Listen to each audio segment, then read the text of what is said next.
পটুয়াখালীর গলাচিপায় মনোনয়নকে কেন্দ্র করে বিএনপি ও গণ অধিকার পরিষদের নেতাকর্মীদের মধ্যে সংঘর্ষের ঘটনা ঘটেছে। বৃহস্পতিবার রাত 9টার দিকে চারকাজল ইউনিয়নের চরশিবা এলাকায় এই সংঘর্ষে নারীসহ উভয় পক্ষের অন্তত 15 জন আহত হন।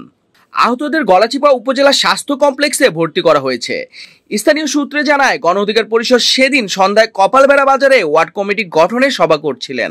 অন্যদিকে বিএনপি করছিল 7 নভেম্বর বিপ্লব ও সংহতি দিবস উপলক্ষে শুভেচ্ছা মিছিল। সভা শেষ করে ফিরছিলেন গণ অধিকার পরিষদের নেতাকর্মীরা, আর মিছিল শেষ করে বাড়ি ফিরছিল বিএনপির কর্মীরা। দুই পক্ষের মধ্যে দেখা হয় দক্ষিণ কপালবেড়া চৌরাস্তা বাজারে। সেখানে শুরু হয় তর্ক, কে পাবেন মনোনয়ন, হাসান মামুন নাকি গণ অধিকার পরিষদের ভিপি নূর। তর্কে মুহূর্তেই রূপ নেয় সংঘর্ষে। উভয় পক্ষই একে অপরের বিরুদ্ধে হামলার অভিযোগ তুলেছে। আহত যুবদল নেতা ইলিয়াস বলেন, গণ অধিকার পরিষদের কর্মীরা আমাদের মিছিলে অতর্কিত হামলা চালিয়েছে। অন্যদিকে আহত আজমিরের মা আমেনা বেগম অভিযোগ করেন, বিএনপির কর্মীরা তার ছেলেকে বাড়ির সামনেই মারধর করেছে। পরে হাসপাতালে গিয়ে আহতদের দেখতে যান বিএনপির নির্বাহী কমিটির সদস্য হাসান মামুন। তিনি বলেন, প্রকৃত ঘটনা জানতে তদন্ত চলছে এবং সবাইকে শান্তি বজায় রাখার আহ্বান জানান।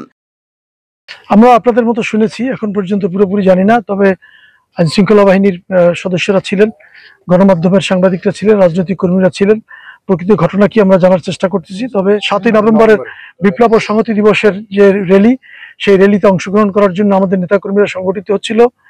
সেই প্রোগ্রামে ডিস্টার্ব করার জন্য এ ধরনের তৎপরতা থাকতে পারে। আমরা আইন শৃঙ্খলা বাহিনীকে বলবো, আপনারা সঠিক তদন্ত করুন এবং তদন্তের মাধ্যমে সত্য উদ্ঘাটন করে দোষী ব্যক্তিদেরকে শাস্তির ব্যবস্থা করুন।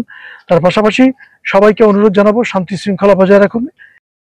গলাচিপা থানার ওসি আসাদুর রহমান জানান, প্রাথমিকভাবে ধারণা করা হচ্ছে দুই পক্ষের মধ্যে রাজনৈতিক প্রভাব ও পুরনো বিরোধের জেরেই সংঘর্ষ হয়েছে। এখন পর্যন্ত কেউ লিখিত অভিযোগ দেয়নি। অভিযোগ পেলে আইনগত ব্যবস্থা নেওয়া হবে। ঘটনার পর পুরো চরকাজল ইউনিয়নে থমথমে অবস্থা বিরাজ করছে।